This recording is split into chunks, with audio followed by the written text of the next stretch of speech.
เกือบ 20 ปีแล้วที่นายดีชาวกัมพูชาได้เดินทางข้ามแดนมาทำงานอยู่บนแผ่นดินไทย ซึ่งนายดีมองว่าที่นี่ไม่ใช่แค่ที่ทำงาน แต่เป็นเหมือนบ้านหลังที่2ด้วยมิตรไมตรีจากทั้งเฒ่าแก่และเพื่อนร่วมงานคนไทย แม้ว่าจะมีข่าวเรื่องของการปรับเวลาเปิดปิดด่านชายแดน แต่นายดีก็ไม่ได้มีความรู้สึกกังวลใจ และได้ส่งผ่านความรู้สึกไปยังเพื่อนๆกัมพูชาว่าเขารู้สึกเชื่อมั่นและมั่นใจว่าจะทำงานอยู่ที่นี่ เพราะว่าแผ่นดินไทยให้ทั้งโอกาสให้ทั้งความหวังและให้ทั้งอนาคตที่ดีกับตัวเขาและครอบครัวชื่อดีครับดี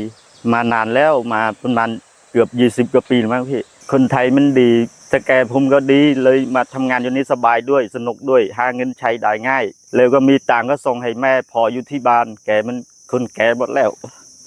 สบายเลยเข้ามาอยู่ประเทศไทยสบายเลยครับไม่เคยมีเรื่องมีอะไรแล้วคนไทยดีครับสบายใจเลยมันอยู่